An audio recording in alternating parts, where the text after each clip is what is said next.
안녕하세요. 우리나라 모든 가정의 은퇴 고민을 해결해드릴 은퇴설계와 연금도우미 정수윤입니다. 자, 이번 시간에는요, 직영연금 가입자분들의 은퇴설계 고민 말끔하게 또 해결해드릴까 합니다. 자, 오늘도 은퇴설계와 연금 전문가 두 분 모셨습니다. 어서 오세요. 안녕하십니까? 네, 오늘도 첫 번째 질문부터 좀 드리겠습니다. 직영연금 가입자들은 사실 모든 국민들이 부러워하는 연금을 가지고 계신데요. 이런 분들도 은퇴 설계를 해야 하는 이유가 뭔가요? 예, 최근 들어서 점점점 그 니즈가 커지고 있는데요. 네. 예, 제가 직역연금 대상이 되는 분들을 만나 상담을 해보면 자신이 어느 정도 연금을 받는지는 대략 알고 계세요. 그리고 거의 비슷한 말씀을 하시는데 예전에 비해 연금이 많이 줄었고 받는 시기도 늦어졌다고 걱정들을 많이 하세요. 그러니까 선배 세대와 자신들은 다르다고 생각하는 것이죠. 국민연금보다 많기는 하지만 이게 충분한 노후 생활비를 커버할 것이냐? 그건 좀 부족하다고 생각하시는 경우가 많고요. 미래에 발생할 또 목돈, 목돈 수요에 대한 걱정도 크세요.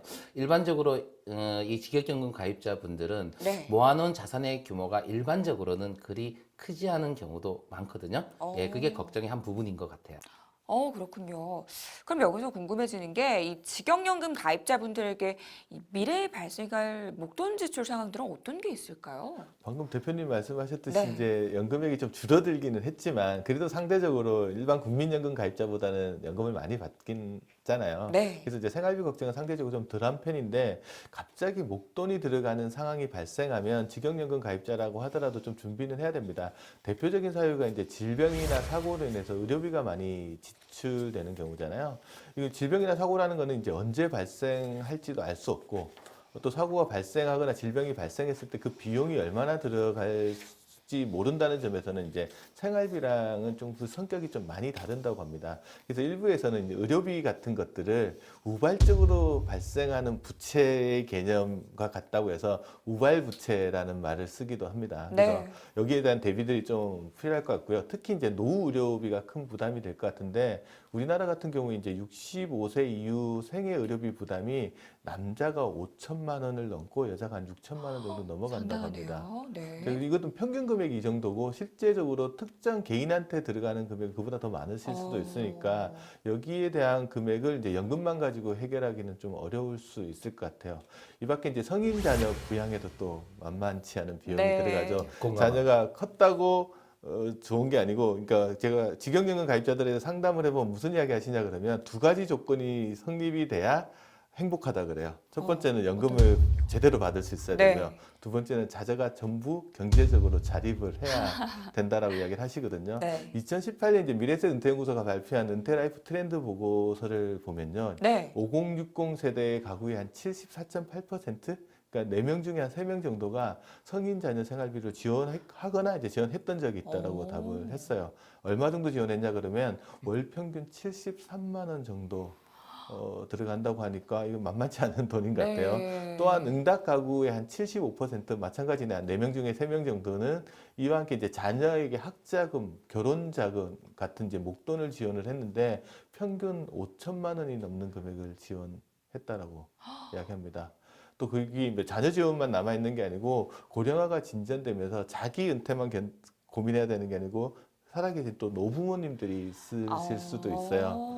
요즘 나오는 말에 노노부양이라는 말 있잖아요. 노인이 노인을 부양하는 네. 이게 일상화되고 있는 게 또 현실이라서 본인 의료비뿐만 아니라 부모 복리학에도 만만치 않은 돈들이 들어갑니다. 심지어 이런 말도 나오거든요. 그러니까 성인 자녀를 부양하는 상황에서 노부모님들까지 케어해야 되는 상황들이 발생하는 경우 이제 더블 케어라는 말까지 나와서 여기에 대한 비용들 부분들을 어떻게 할지에 대한 고민들은 조금 해놔야 될 것 같습니다. 저희가 낀 세대 맞아요. 샌드위치 세대 뭐 네, 이런 샌드위치 맞아요. 네, 예. 말들 많이 하잖아요.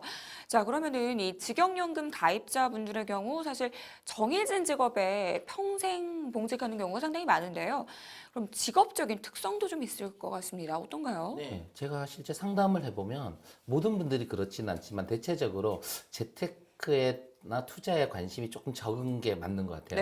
네. 군인분들은 지방이나 오지 발령들이 많으시니까 자주 이사를 다니시는 게 좀 어려운 점이고요. 사립학교 선생님하고 달리 공립학교 선생님들도 순환보직 발령들을 받으시니까 아무래도 한 곳에 있는 것보다는 좀 어려우신 것 같아요.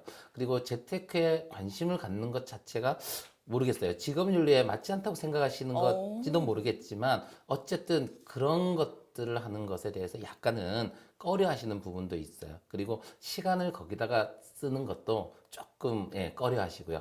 아마 그런 직업적인 특징이 있어서 그런 것 같습니다. 그렇군요. 그러면은 이 직영연금 가입자분들이 그래도 좀 관심을 가질 만한 금융상품이 있을까요? 직영연금법, 이제 공무원연금법 네. 같은 게 개정되면서 이제 연금 수급 시기가 뒤로 늦춰지고 있잖아요. 그래서 퇴직하고 나서 바로 연금을 수급하지 못하시는 분들, 그러니까 소위 말해서 소득 공백 기간 있으신 분들이 많으시거든요. 이분들이 이 기간에 필요한 소득을 좀 준비할 수 있는 상품을 생각해 볼 수 있는데, 최근에 제도 변화를 잘 이해하시면 좀 좋은 결과를 얻을 수 있을 것 같습니다. 대표적인 게 이제 개인 퇴직 계좌. 예를 들어 직장인들이 가입할 수 있던 IRP라는 상품이 있는데, 이게 2017년 7월부터 가입 대상이 확대돼서 직영연금 가입자들도 가입할 수 있도록 되어 있습니다. 원래 이제 직영연금 가입자들은 연금저축에만 가입해서 이제 저축을 해서 400만 원까지만 세액공제를 받으실 수가 있었는데, 이 IRP 제도까지 활용을 하시게 되면 연간 최대 700만 원까지 세액공제를 받으실 수 있어요. 그리고 요 돈, 적립한 돈을 55세 이후에는 연금으로 수령할 수 있으시니까, 퇴직하시고 이제 직영연금, 공무원연금이나 이런 것들 수령하시기 전에 소득 공백 기간 동안에 소득 재원으로 활용하실 수 있을 것 같습니다. 그렇군요. 근데 이제 나이 들어서 아픈 거 이런 게 많이들 걱정이시잖아요. 이 노후 의료비 부담도 미래에는 큰 문제가 될 수 있다고 하는데요.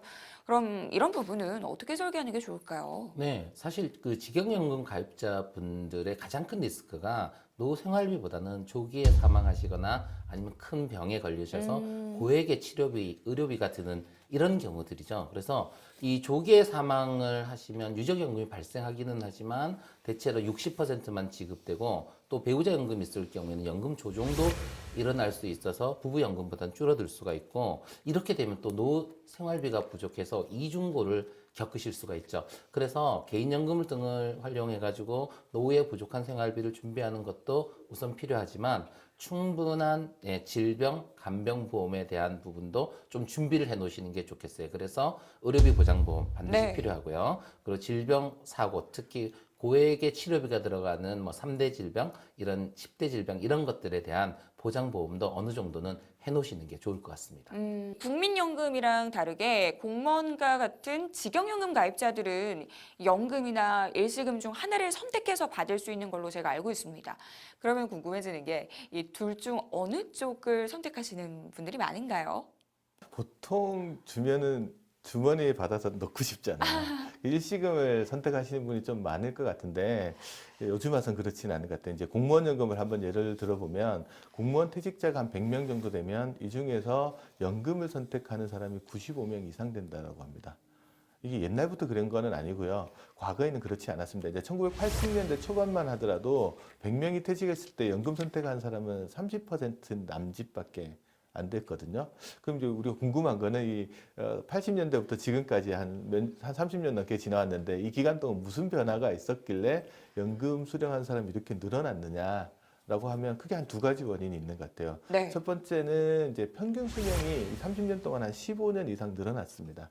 그러니까 동일한 금액을 받더라도 이 받는 기간이 늘어나게 되면 당연히 연금의 가치가 높아질 수 있으니까, 사람들이 이제 수명 연장에 대한 효과 때문에 이제 연금을 선택하는 비율이 높아졌다고 볼 수 있을 것 같고요. 그런데 이제 조금 하나 이해가 안 되는 거는, 아무리 연금이 그래 수명 연장 때문에 많이 받을 수 있다고 하더라도 일시금을 받아서 내가 이걸 운용해서 연금만큼 수익을 낼 수 있으면 뭐 수명 연장하고 상관없이 일시금을 더 많이 네. 선택을 할 거잖아요. 그러면 뭐가 영향을 미쳤냐 그러면, 2000년대 초반 접어들면서 금리가 급격하게 떨어졌잖아요.